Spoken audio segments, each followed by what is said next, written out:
ಬೆಂಗಳೂರಿನಲ್ಲಿ ಎಲ್ಲೆಂದರಲ್ಲಿ ಕಸ ಎಸೆದವರಿಗೆ ದಂಡಾಸ್ತ್ರ ಪ್ರಯೋಗ ಮುಂದುವರೆದಿದೆ. ಬೆಂಗಳೂರಿನ ಮೈಕೋ ಲೇಔಟ್ನಲ್ಲಿ ಯುವತಿಯೊಬ್ಬಳು ರಸ್ತೆ ಬದಿ ಕಸ ಸುರಿದಿದ್ದಲ್ಲದೆ ಸಿಸಿ ಕ್ಯಾಮೆರಾ ಮುಂದೆ ಡಾನ್ಸ್ ಮಾಡಿ ಹುಚ್ಚಾಟ ಮೆರೆದಿದ್ಲು. ಇದೀಗ ಆ ಯುವತಿಗೆ ಜಿಬಿಎ ಅಧಿಕಾರಿಗಳು ಶಾಕ್ ನೀಡಿದ್ದು, ಯುವತಿ ಮನೆಗೆ ಹೋಗಿ 1,000 ರೂಪಾಯಿ ಫೈನ್ ಹಾಕಿದ್ದಾರೆ.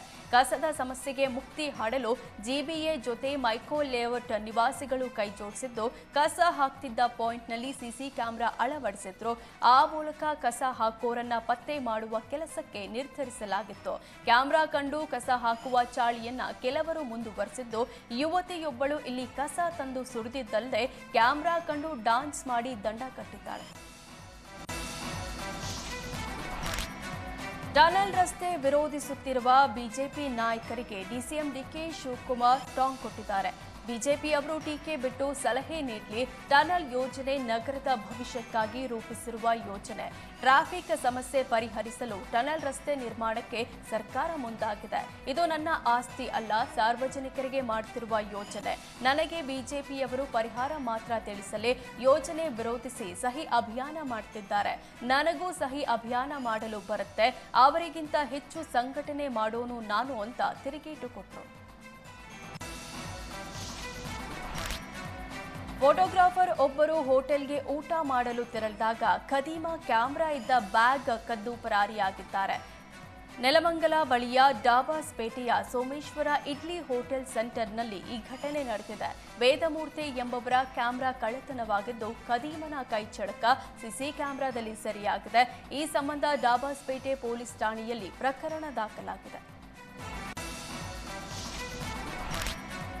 ಮಾಜಿ ಸಚಿವ ಕಾಂಗ್ರೆಸ್ ಶಾಸಕ ಎಚ್.ವೈ. ಮೇಟಿ ನಿಧನರಾಗಿದ್ದಾರೆ. ಶ್ವಾಸಕೋಶ ಸೋಂಕಿನಿಂದ ಬಳಲುತ್ತಿದ್ದ ಎಚ್.ವೈ. ಮೇಟಿ ಅವರನ್ನ ಬೆಂಗಳೂರಿನ ಜಯನಗರದ ಅಪೋಲೋ ಆಸ್ಪತ್ರೆಗೆ ದಾಖಲಿಸಲಾಗಿತ್ತು. ಆದರೆ ಇಂದು ಚಿಕಿತ್ಸೆ ಫಲಿಸದೆ ಮೇಟಿ ನಿಧನರಾಗಿದ್ದಾರೆ.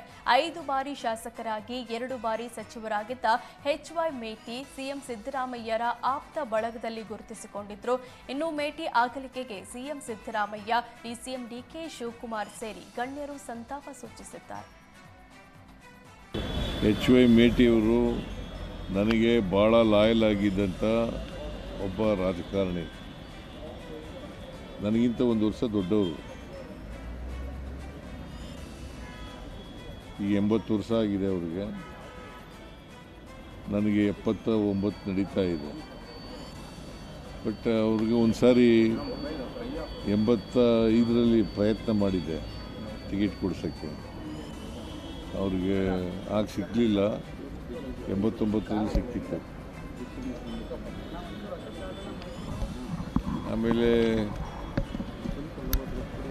ಶಾಸಕರಾದರು ಅಲ್ಲಿ ಗುಳೇರಗುಡದಿಂದ. ಬಟ್ ಭಾಳ ಒಳ್ಳೆ ನಡತೆ ಇದ್ದಂಥ ವ್ಯಕ್ತಿ. ಜನಪರವಾದಂಥ ಕಾಳಜಿ ಇಟ್ಕೊಂಡು ಕೆಲಸ ಮಾಡ್ತಾಯಿದ್ರು.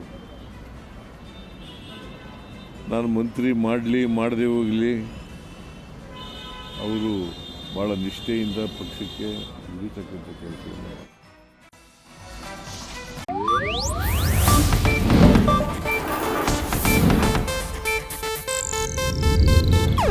ಇದು ಏಷ್ಯಾನೆಟ್ ನ್ಯೂಸ್ ನೆಟ್ವರ್ಕ್ ಪ್ರಸ್ತುತಿ.